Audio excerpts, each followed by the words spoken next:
성령 하나님을 경험하라. 성령 하나님에 대한 말씀을 살펴보고 있습니다. 그래서 성령 하나님께서는 성부 하나님의 뜻, 성령 하나님께서 성부 하나님의 뜻, 즉 공의와 사랑을 실현하신 성자 예수님의 공로로 자기 백성들을 구원하시고 또한 구원 이후의 삶을 인도하십니다. 천국 가는 그날까지 지키시고 보호하실 뿐만 아니라 하나님의 자녀로서 상속된 유업을 있게 하시고 누리게 하십니다. 이 성령 하나님이 하시는 일이에요.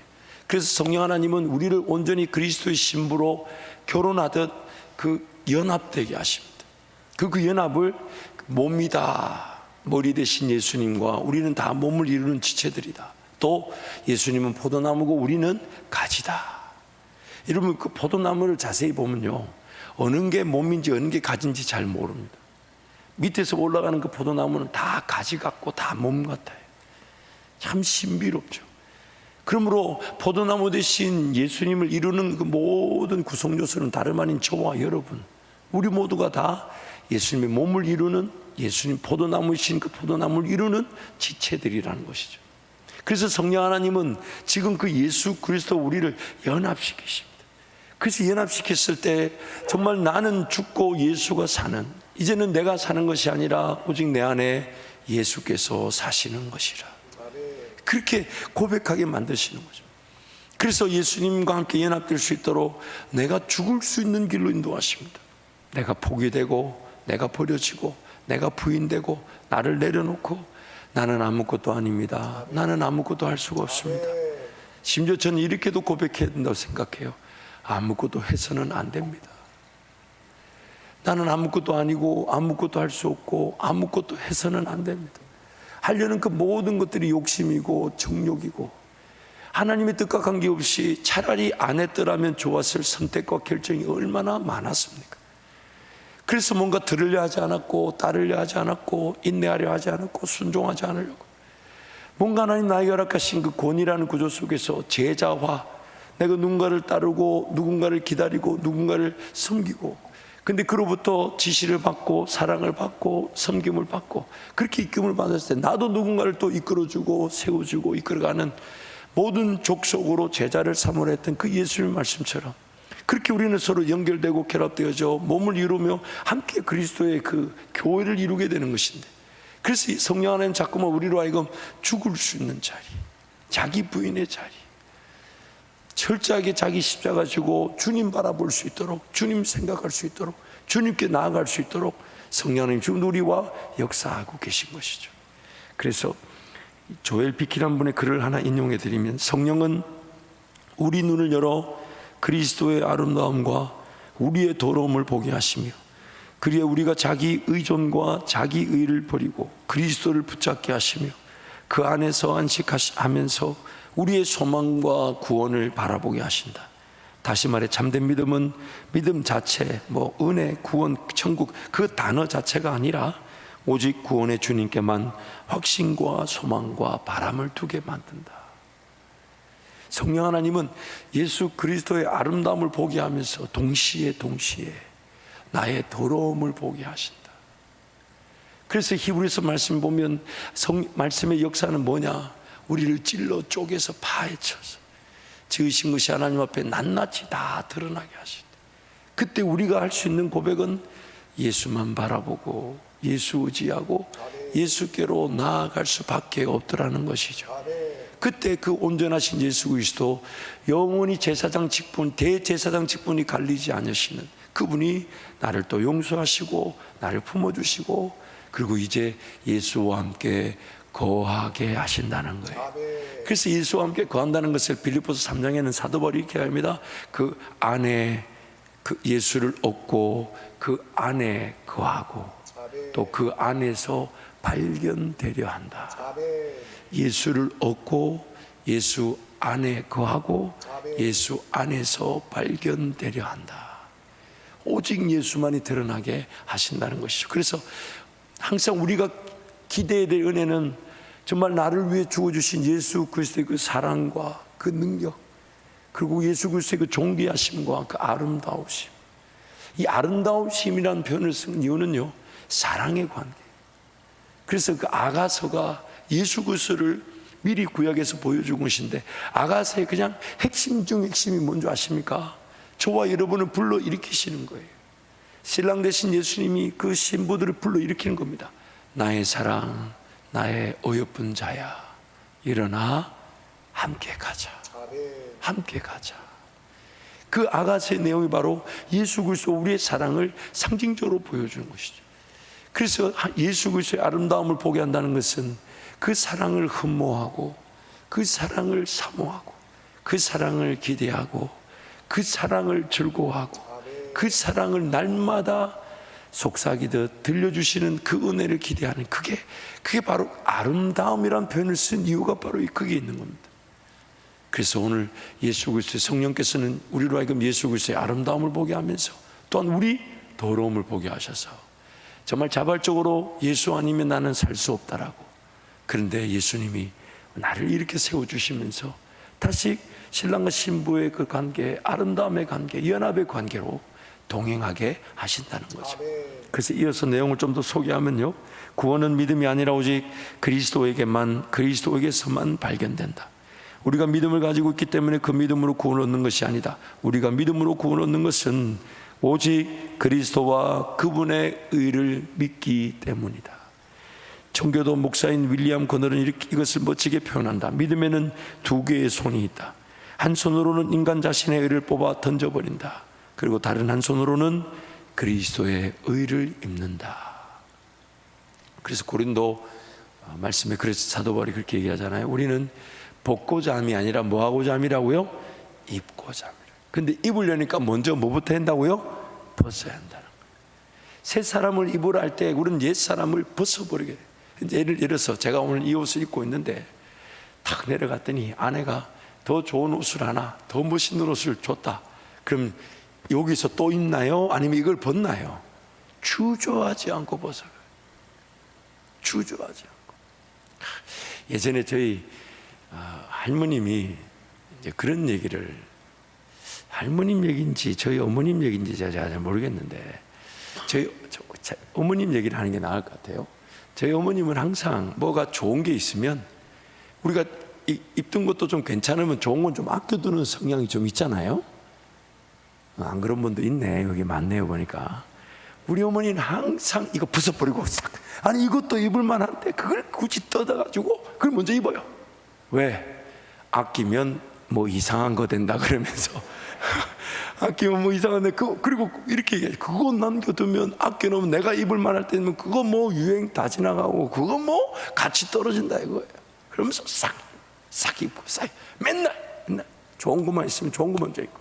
근데 저희 외갓집에 저희 외할머님이, 할아버지가 항상 이렇게 이제 제가 사역을 하면서 이제 외할머니하고 같이 살았는데 교회에서 어떤 간식거리를 많이 주면 이제 냉장고에 넣어놓으면 항상 그걸 좋아하셨어요. 과일 같은 걸 넣어놓으면 할아버지가 어느 순간 매일 보면 이렇게 무른 거, 좀 썩은 거 이걸 드시고 계시는 거예요. 그럼 막 할머니가 난리를 칩니다. 그거 버려버리고 새 거부터 먹으라고. 그러면 처음부터 끝까지 새 거 먹고, 안 그러면 처음부터 끝까지 썩은 것만 먹는다고. 명언처럼 깊이 새겨졌어요. 참 그게 틀린 말이 아니죠. 한두 개 썩어지는 거 그거 아깝다 그거부터 먹다 보니까 계속 썩은 것만 먹는 거야. 근데 처음부터 썩은 거는 그냥 버려버리고 그냥 뭐 저기 손주들 주고 이렇게. 저희 할아버지는 그렇게 우유도 유통기한이 지난 걸 드시더라고요. 그래 할아버지 이거 유통기한 지났어야 돼요. 우리 할아버지 저번 뭐라 그러셨냐면 나도 유통기한이 지났다. 참, 근데 천국 가면 곧 두 분을 뵙게 될 텐데요. 여러분 그렇잖아요. 오늘 우리의 삶도 마찬가지잖아요. 정말 여러분 우리가 내 삶에 이거 포기해야 되는데, 이거 내려놓아야 되는데, 이거 정리해야 되는데, 이거 내가 이거 붙들고 있으면 안 되는데, 근데 왜 그런 싸움을 하고 있냐? 그리스도의 의, 그 아름다움을 아직 못 본 거예요.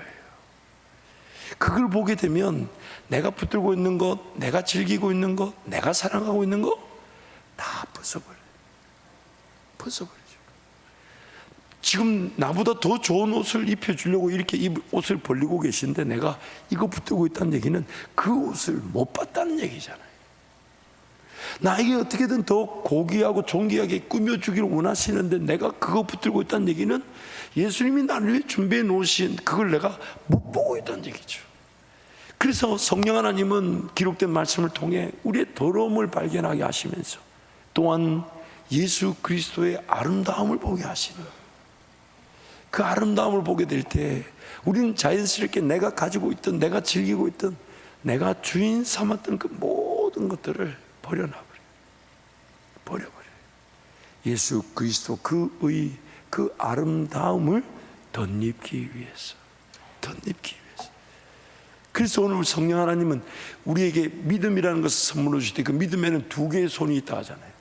하나의 손은 나의 더러움, 나의 의, 나의 자랑, 나의 교만, 나의 생각을 뽑아서 던져버리게 하고, 그리고 그 믿음의 한 손은 예수 그리스도의 의를, 예수 그리스도의 사랑을, 예수 그리스도와 동행하는 그 은혜를 덧입게 만들어준다는 것. 그래서 이어서 마지막 하나 더 소개하면요, 믿음은 영혼이 자신의 가련함을 떠나 그리스도의 부유함으로 달려가게 하고 자신의 모든 죄책을 떠나 화목하게 하시는 그리스도를 향하게 하며 자신의 속박을 벗어버리고 구원을 하시는 그리스도께로 피하게 한다. 그러하기에 청교도들은 참된 믿음이라면 믿음 자체를 바라보기보다 그리스도를 바라보는 일에 더 관심을 기울이기 마련이라고 조언했다. 참된 믿음이 스스로 그것을 입증할 것이다. 예수를 더 사모하고, 예수를 더 기대하고, 예수를 더 바라보고, 예수를 더 깊이 생각하고, 예수를 부르고, 예수를 찾고, 예수를 의지하고자 하며 예수 사랑을 흠모하고 예수 사랑을 기다리고자 한다는 것, 그게 그 일을 위해 우리에게 믿음을 주신다는 거예요. 그래서 믿음이 주어지면 그 예수와 온전한 연합이 되도록 성령 하나님께서 우리를 인도해 가시는 것입니다. 그래서 성령 하나님의 역사하심에 대해서 좀 간략하게 한 번 더 정리해 보겠습니다. 첫 번째, 자기 백성들을 예수 그리스도의 공로를 적용하셔서 구원 즉 건져내신다. 그래서 우리가 부르지 않아도 우리를 구원하신 것은 예수님이 나를 위해 죄값을 지불하고 사셨기 때문에 성령 하나님이 내 의지와 내 기도와 관계없이 나를 되찾아오시니까 그게 바로 구원이라는 겁니다. 그래서 이렇게 표현해요. 요한복음 5장 24절 함께 선포합니다. 내 말을 듣고 또 나 보내신 이를 믿는 자는 영생을 얻었고 심판에 이르지 아니하나니 사망에서 생명으로 옮겼느니라. 사망에서 어디로요? 생명으로 옮겼다고요? 옮겼다. 왜 옮겼다는 표현을 쓰냐면, 여러분 아브라함이 갈대아 우리를 떠나 하란에 머물고 있을 때 그 하란에 머물고 있는 그 아브라함이, 하란이 지금 종착점이 아닌 가나안인데 못 들어가고 있으니까 그 하나님이 그 아브라함을 그 가나안 땅에다가, 그래서 사도행전 7장 스데반의 설교에 가보면 이렇게 표현합니다. 하나님께서 아브라함을 하란에서 가나안으로 옮겼답니다. 이렇게 물병이 아무 한 것이 없죠. 물병 가만히 있어요. 근데 이거를 어떻게 하셨다고요? 옮겼다. 이렇게 옮겼다. 그래서 창세기 12장에 가보면 이렇게 표현합니다. 마침내 아브라함이 가나안 땅에 들어갔더라. 참 우리 하나님의 표현인 거죠. 오늘 저와 여러분의 구원이 그러하다는 거예요. 하나님이 우리를 일방적으로 구원하셨는데 사망에서 생명으로 옮겼다는 겁니다. 난 한 게 없다는 거예요. 두 번째, 성령의 역사하심은 죄에서 용서함을 받게 하시고 또한 죄 지배에서 벗어나도록 인도하십니다. 죄에서 용서함을, 그래서 로마서 6장 12, 13절 함께 선포합니다. 그러므로 너희는 죄가 너희 죽을 몸을 지배하지 못하게 하여 몸의 사역에 순종하지 말고 또한 너희 지체를 불의의 무게로 죄에게 내주지 말고 오직 너희 자신을 죽은 자 가운데서 다시 살아난 자 같이 하나님께 드리며 너희 지체를 의의 무게로 하나님께 드리라. 구원 얻고 이 땅에 남겨진 이유, 하나님의 자녀로서의 그 권세와 능력, 그 상속된 유업을 이어가는 것인데, 그 상속된 유업을 잊지 못하도록 가로막는 게 뭐냐? 죄의 지배, 죄와 사망의 법의 지배, 타락한 나의 본성. 갈라디아서 5장 24절 그걸 세 가지로 표현하죠. 육체와 함께 정욕과 탐심. 요한 1서에서는 이렇게 표현합니다. 이생의 육신의 정욕, 안목의 정욕, 이생의 자랑. 그런 것들이 여전히 우리를 지배하고 있기 때문에 그런 것에서 벗어날 수 있도록 도와주시는 거예요. 그것이 벗어남 자체가 목적이 아니라 하나님의 자녀로서 살아갈 기회를, 즉 새 생활의 길로 들어설 수 있도록, 그것이 바로 생명의 성령의 법을 따라가면 죄와 사망의 법을 이긴다는 것입니다. 세 번째로 성령의 역사하심은, 죄에서의 용서함은 단회적이고 일시적이고 결정적이며 영구적입니다. 내가 예수 믿고 하나님의 자녀가 될 때, 즉 내가 죄인됨이 용서를 받는 것은 단회적입니다. 단번에 일어난 거예요. 일시적입니다. 순간 일어난 것이고 결정적입니다. 더 이상 번복이 되지 않습니다. 영구적입니다. 영원합니다. 그래서 히브리서 7장 24절 27절 함께 선포합니다. 예수는 영원히 계심으로 그 제사장 직분도 갈리지 아니하느니라. 그러므로 자기를 힘입어 하나님께 나아가는 자들을 온전히 구원하실 수 있으니 이는 그가 항상 살아계셔서 그들을 위하여 간구하심이라. 이러한 대제사장은 우리에게 합당하니 거룩하고 악이 없고 더러움이 없고 죄인에게서 떠나 계시고 하늘보다 높이 되시니라. 그는 저 대제사장들이 먼저 자기 죄를 위하고 다음에 백성의 죄를 위하여 날마다 제사 드리는 것과 같이 할 필요가 없으니 이는 그가 단번에 자기를 드려 이루셨음이라. 단번에 자기를 드려 성취하셨다. 단회적이고 일시적이고 결정적이며 영구합니다. 영원합니다. 번복되지 않습니다. 그러므로 성령의 역사하심의 네 번째, 죄의 지배에서 벗어나는 것은 자녀로서의 회복을 위한 영구적 과정입니다. 이것은 끝나지 않았어요. 이것은 과정으로 남아있는데, 우리 육체가 있는 동안에는, 이 육체가 있는 동안에는 완전한 영화란 없습니다. 성화만 있습니다. 즉 바뀌어가는 과정 속에 머물다가 우리 육체가 끝나는 날 주님 앞에 서게 되면 영원한 영광에 들어가게 되는 것이죠. 그래서 로마서 8장 29절 30절 함께 선포합니다. 하나님이 미리 하신 자들을 또한 그 아들의 형상을 본받게 하기 위하여 미리 정하셨으니 이는 그로 많은 형제 중에서 맏아들이 되게 하려 하심이니라. 또 미리 정하신 그들을 또한 부르시고 부르신 그들을 또한 의롭다 하시고 의롭다 하신 그들을 또한 영화롭게 하셨느니라. 이 영화롭게 하셨다는 것은 지금 우리를 보면서 하나님이 받으실 영광은 다 받으셨어요. 그럼 우리가 영광을 올려드린 것이 아니라 내가 죽어야 될 죽음을 예수님이 죽어주시고 내가 살아야 될 삶을 예수님이 다 이루셨기 때문에 하나님이 이미 영광을 다 받으셨어요. 이미 뭔가 우리에게 더 요구하지 않으세요. 우리가 뭔가 하나님께 드릴 수 있는 게 없어요. 하나님은 우리를 위해 필요한 모든 필요한 사항을 예수를 통해 다 이루시고 다 영광을 받으셨어요. 그리고 우리에게 그 영광을 맛보게 하시는데, 그 영광을 온전히 맛보지 못하는 우리의 이 타락한 본성, 이것이 이 몸을 가지고 있는 동안에는 천국 가는 그날까지 그 과정 속에서 거룩을 지향하고 순결을 지향하고 순수를 지향하며 예수님을 더 닮아갈 기회로, 자라갈 기회로 영구한 과정 속에 있다는 것입니다. 그래서 히브리서 2장 14절 15절에 이렇게 표현한 거예요. 함께 선포합니다. 자녀들은 혈과 육에 속하였음에 그도 또한 같은 모양으로 혈과 육으로 함께 지니심은 죽음을 통하여 죽음의 세력을 잡은 자 곧 마귀를 멸하시며 또 죽기를 무서함으로 한평생 매여 종로로 타는 모든 자들을 놓아주려 하심이니. 아멘. 죽기를 무서함으로 얼마만큼요? 한평생. 우리가 살아가는 삶 전체가 우리가 하나님의 자녀로서 회복되어져 가는 과정 속에 있는 것입니다. 그 과정은 성령 하나님 우리를 이끌어 가시는 성화, 즉 거룩하게 되어가는 과정이죠. 예수와 연합하고 더 연합하고 더 연합하고 더 연합하고 더 연합할 수 있는 그 과정으로서 우리는 삶을 살아가는 것입니다.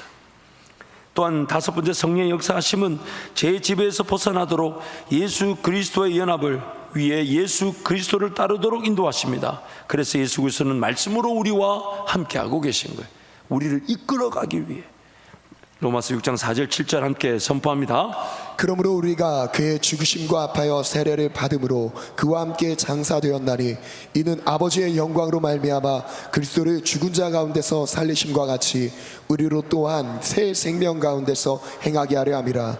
만일 우리가 그의 죽으심과 같은 모양으로 연합한 자가 되었으면 또한 그의 부활과 같은 모양으로 연합한 자도 되리라. 우리가 알거니와 우리의 옛사람이 예수와 함께 십자가에 못 박힌 것은 죄의 몸이 죽어 다시는 우리가 죄에게 종노릇하지 아니하려 함이니 이는 죽은 자가 죄에서 벗어나 의롭다 하심을 얻었음이라. 아멘. 새 생명 가운데 행할 수 있도록. 그래서 예수 그리스도의 연합은 예수 그리스도를 따르는 것으로 시작되는데, 예수 그리스도를 따를 수 있도록 예수님이 지금 우리에게 목자, 즉 음성을 주시는 목자, 그리고 그 음성이 바로 기록된 말씀이라는 겁니다. 말씀이 되어, 말씀이 육신이 되어 우리 가운데 거하신다. 그러므로 오늘 우리는 예수 그리스도의 연합을 위해서는 기록된 말씀을 통해 예수님의 음성을 들을 줄 알 때, 그때 예수 그리스도의 음성을 듣고 목자 대신 예수님을 따라갈 때 그 길을 온전히 걸어감으로써 예수님이 가신 그 길을, 그 십자가의 길을 우리도 걸어가게 되어 온전한 연합을 이루게 되는 것이죠. 무엇보다도 예수 그리스도는 말씀이십니다. 그래서 여섯 번째, 예수 그리스도는 말씀이십니다. 그리고 그 말씀은 원리와 질서와 체계와 규칙을 가지고 있다는 거예요. 주먹구구식이 아니라는 거예요. 그래서 오늘 본문 말씀이 그런 의미에서 우리에게 말씀하고 있는 거예요. 우리 본문 14장 25절 32절 한 절씩 교독하겠습니다. 수많은 무리가 함께 갈새 예수께서 돌이키사 이르시되 물은 내게 오는 자가 자기 부모와 처자와 형제와 자매와 더욱이 자기 목숨까지 미워하지 아니하면 능히 내 제자가 되지 못하고 누구든지 자기 십자가를 지고 나를 따르지 않는 자도 능히 내 제자가 되지 못하리라. 너희 중에 누가 망대를 세우고자 할진대 자기의 가진 것이 준공하기까지 족하였는지 먼저 앉아 그 비용을 계산하지 아니하겠느냐. 그렇게 아니하여 그 기초만 쌓고 능히 이루지 못하면 보는 자가 다 비웃어 이르되 이 사람이 공사를 시작하고 능히 이루지 못하였다 하리라. 또 어떤 임금이 다른 임금과 싸우러 갈 때 먼저 앉아 1만 명으로서 저 2만 명을 거느리고 오는 자를 대적할 수 있을까 이러지 아니하겠느냐. 만일 못할 터이면 그가 아직 멀리 있을 때에 사신을 보내어 화친을 청할지니라. 함께 합니다. 이와 같이 너희 중에 누구든지 자기의 모든 소유를 버리지 아니하면 능히 내 제자가 되지 못하리라. 33절 말씀 보세요. 누구든지 너희 모든 자기의 모든 소유를 버리지 아니하면 내 제자가 되지 못한다라고 결론을 내면서 25절부터 27절에 어떻게 얘기합니까? 누구든지 나를 따라오려거든. 그러면서 예수님이 지금 예수님의 제자가 되는 삶에 대해서 비유하신 것이 망대 건축 비유와 전쟁의 승리를 위해 계획하는 그 비유를 우리에게 말씀하시는 거예요.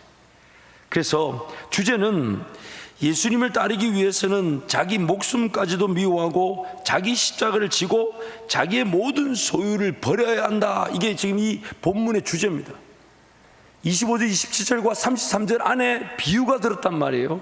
그래서 주제는 자기 목숨도 버리고 또한 자기 십자가 지고 자기 모든 소유를 버리고 주님을 따라야 된다. 이게 주제인데, 예수님의 제자로서 전적 포기는 자기 부인, 자기 죽음을 뜻합니다. 자기 부인과 죽음이라는 대가가 지불되지 않으면 제자가 되지 못한다는 거예요.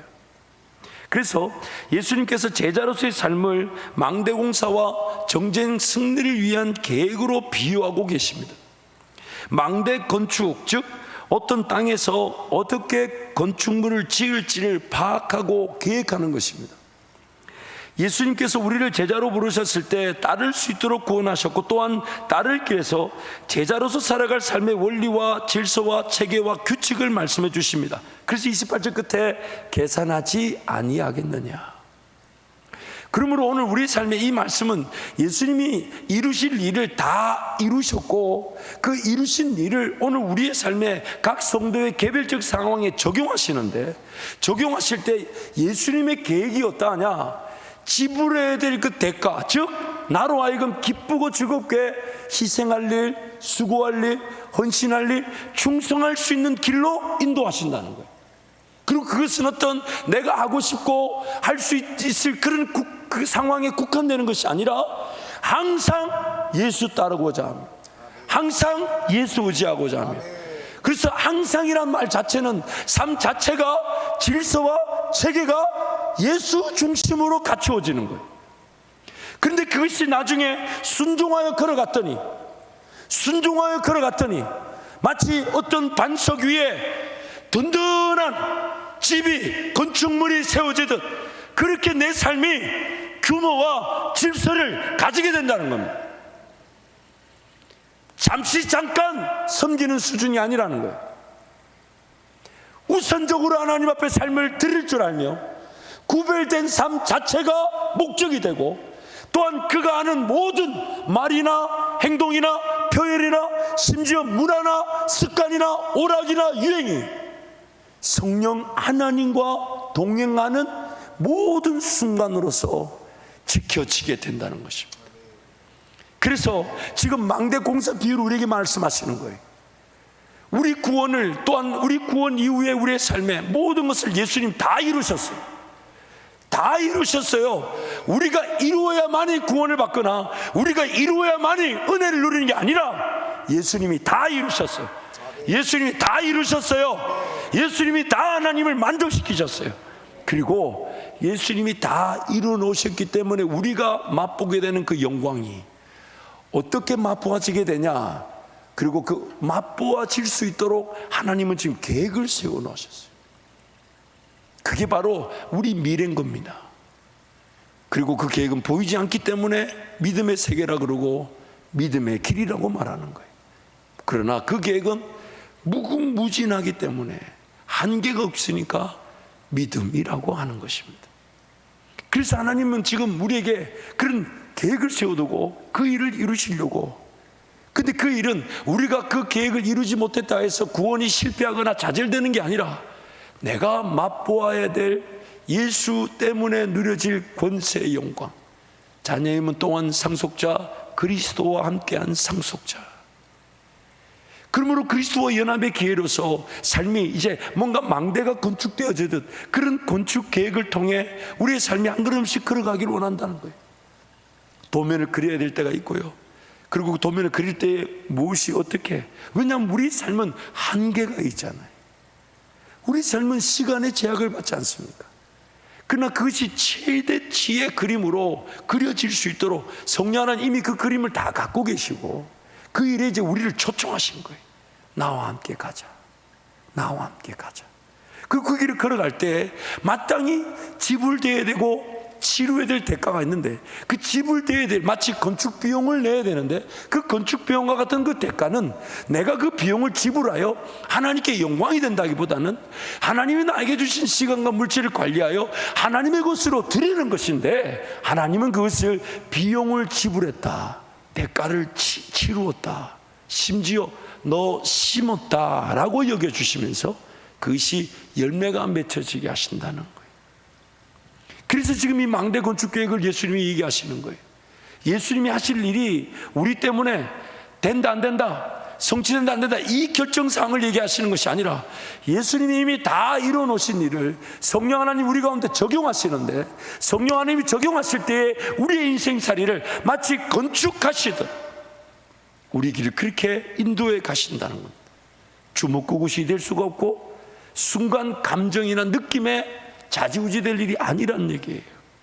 매일매일 그 순서가 있고 그 질서가 있고 그 원리가 있고 그 체계가 있고 그 규모가 있고 그 질서가 있고, 하나씩 하나씩 하나씩 하나씩, 한 걸음씩 한 걸음씩, 한 걸음씩 한 걸음씩, 한 걸음씩 한 걸음씩 충분히 따라갈 만한 그 한 걸음으로 동행케 하셔서 그 길이 기어이 그것이 세워지고 다듬어지고 갖추어지고 영향력이, 가치가, 그리고 하나님이 또 영광을 받으실 일들이 나타나는 인생이라는 그 자체가 건축처럼 세워지게 된다는 것입니다. 그래서 충분한 대가가 지불되어서 건축이 준공되도록 역사하신다는 것입니다.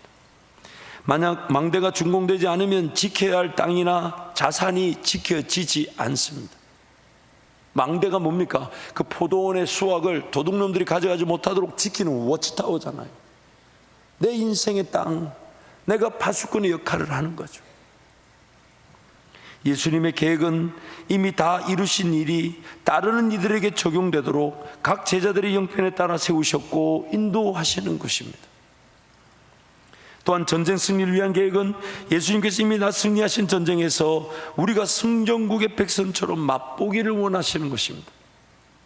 패잔 세력, 즉 영적 대적 세력과 우리의 타락한 본성이 우리로 하여금 여전히 패배한 세력처럼 살아가게 하거나 잘못된 전투와 싸움에 빠지게 만듭니다. 예전에 6.25 전쟁이 끝난 다음에 그 지리산에 숨어들었던 그런 공산 세력들이 있었죠. 근데 이 공산 세력들이 주로 했던 일이 뭐냐면 자신들이 이제 먹을 걸 약탈하기도 하지만 또한 사람들을 납치해 가서 자신들의 했던 그 군인으로 이제 만들려고 하는 거죠.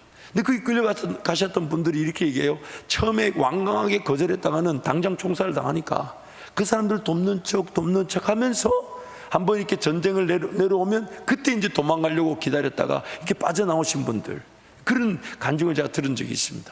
그때 하나님께서 막 극적으로 도우셨다 하는데 지금 오늘 우리의 영적 상황이 그래요. 이미 우리는 예수님이 다 이기셨어요.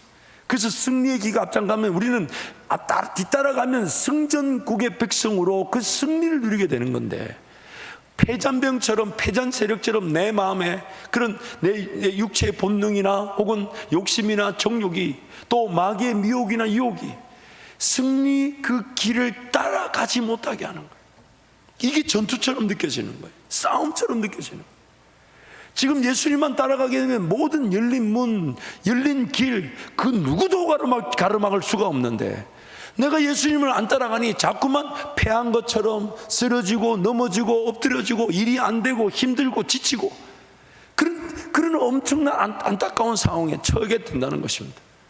그래서 지금 우리의 싸움은 이미 다 예수님이 이기셨는데 다 이기신 예수님을 온전히 따라가지 못하게 하는 것, 거기서 우리가 벗어나야 된다는 거예요. 우리의 싸움은 승리를 승리답게 누리지 못하게 하는 미혹과 유혹에서 벗어나는 것. 이미 승리하신 예수님, 근데 그 승리를 승리답게 누리지 못하게.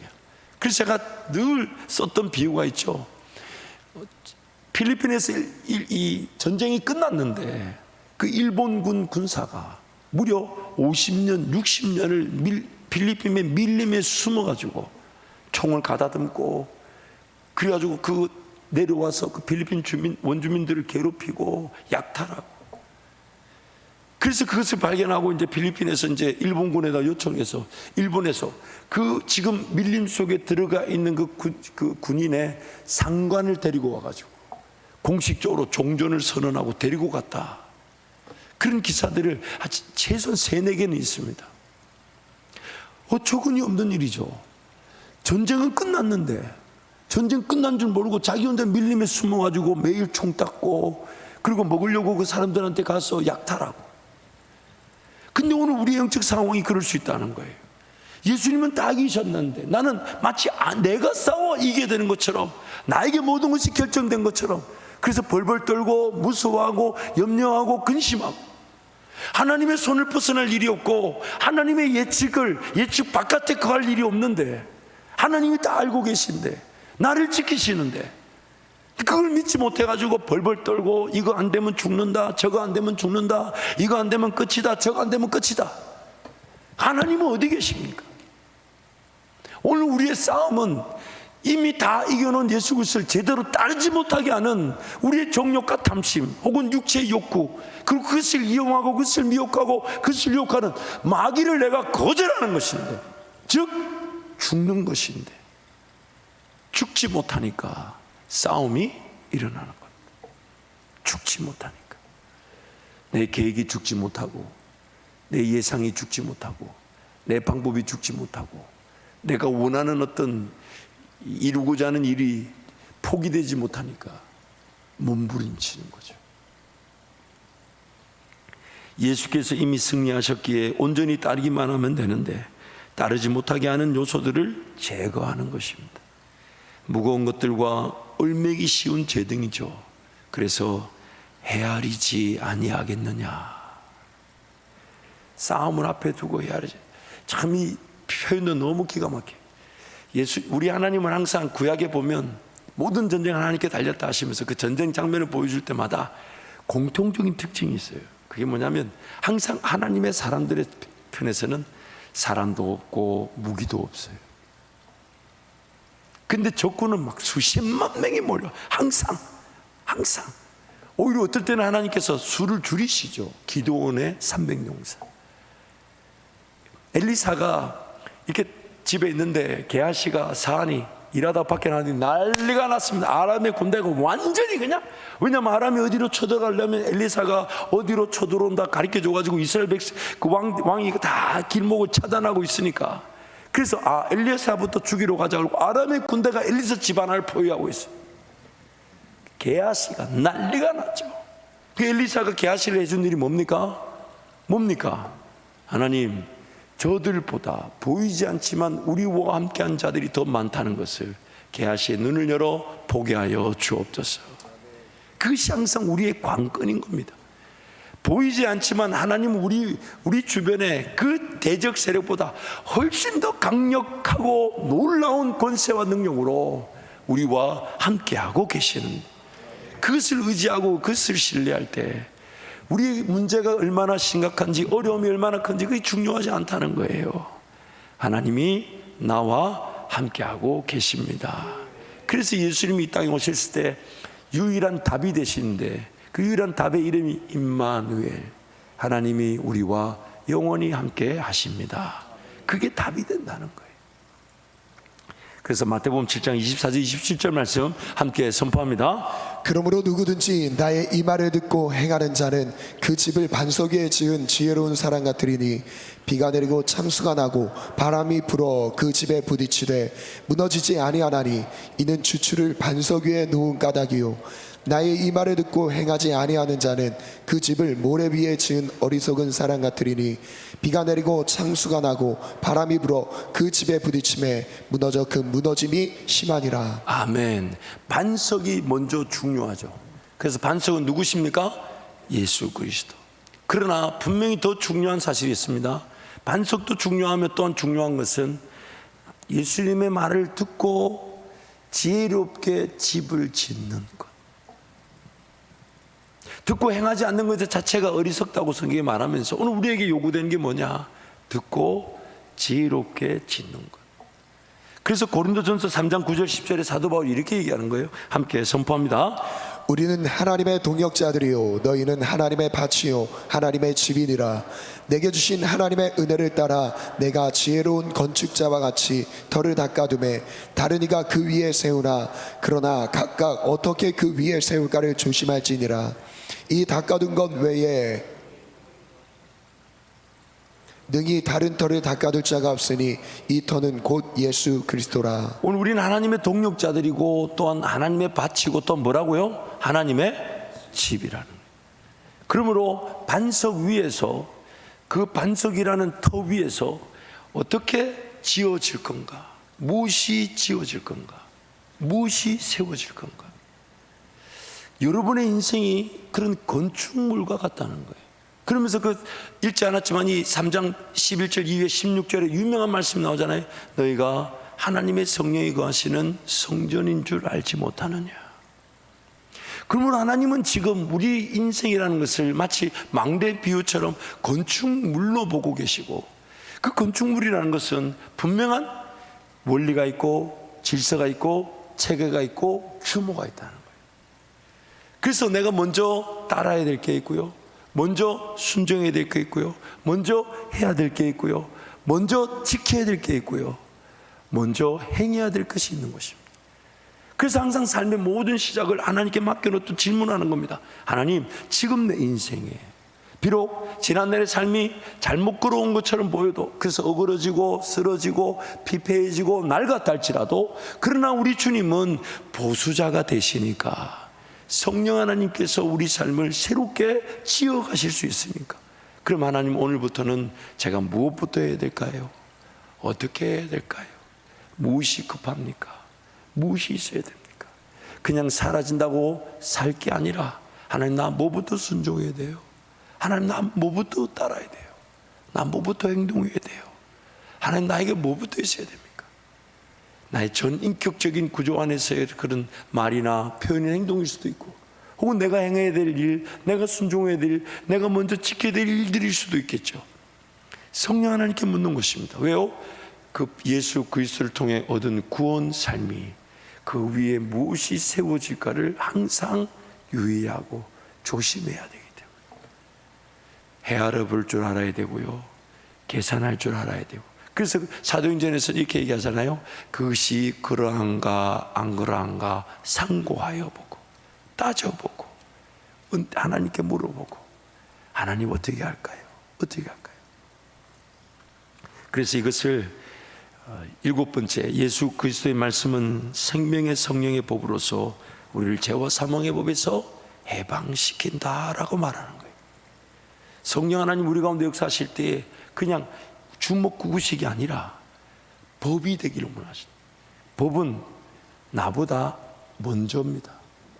내가 그 법을 몰랐다? 그럼 나만 손해예요. 그렇잖아요. 요즘 법이 뭐가 바뀔 때마다 누가 보내주죠. 이제 우회전할 때 여러분 아시죠? 차량 운전하실 때 우회전할 때 무조건 서해. 안 섰다 그러면 얼마인지 제가 정확하게 모르겠지만은 바로 범칙금이 부여됩니다. 근데 교통경찰 수고하십니다 하면서 제가 이 법을 몰랐습니다. 될까요 안 될까요? 될까요 안 될까요? 의미가 없어요. 소용이 없어요. 나중에 하나님 앞에 섰을 때 하나님 나는 그런 은혜가 있는 줄 몰랐어요. 하나님 난 그런 법이 있는 줄 몰랐어요. 하나님 그렇게 헌신하는 거 몰랐어요. 하나님 그렇게 수고하는 거 몰랐어요. 제일 어리석은 변명입니다. 제일 어리석은 변명. 몰랐다 용납되지 않습니다. 모르면 나만 손해요. 나만 손해. 그래서 지금 성령 하나님은 내 인생에 그런 건축가로서 내 인생이 이렇게 세워져 가기 원하시니까 그것을 다른 말로 법이 되길 원하신다. 먼저 알길 바라시고 먼저 따르길 바라시고 먼저 지키길 바라시고, 그러나 그 지킬 능력이 없으니까 우리로 하여금 지킬 능력을 주셔서 그 법을 이해하고 그 법을 깨닫고 그 법을 부여잡고 그 법을 사랑하고 그 법을 존중하고 그 법에 따라 순종하여 걸어갔더니 내 삶이 풍성한 열매를 맺더라. 그러면서 더 성령의 법을 사모하고 성령의 법을 의지하고 성령의 법을 깨닫고자 하고 성령의 법을 듣고자 하는, 그게 사랑의 관계 속에서 누려지게 하신다는 것입니다. 그러므로 여러분, 오늘 우리의 신앙 그냥 가만히 내버려 둘 일이 아니에요. 자, 그래서 성경이 뭐라고 합니까? 너는 따라할까? 너는 배우고 확신한 일에 거하라. 배우고 확신하라. 정말 어떤 분이 저한테 그래서, 목사님 제가 공부하기 싫어 고등학교 때 공부를 안 했는데 세상에 교회 와서 얼마나 많이 공부하는지 모른다고. 제가 얼마나 감사했는지 몰라요. 내 역할이 제대로 수행되고 있구나. 여러분, 물론 지식 그 자체를 추구하자는 게 아닙니다. 그러나 신앙이라는 것은 반드시 지식을 통해 얻게 되는 겁니다. 내 머리를 쓰지 않고 신앙생활은 그냥 물 뜯어놓고 절하는 거하고 뭐가 다르겠냔 말이에요. 그래서 구약의 호세아서에서 이스라엘 백성들에게 하나님이 당부한 말씀이 뭡니까?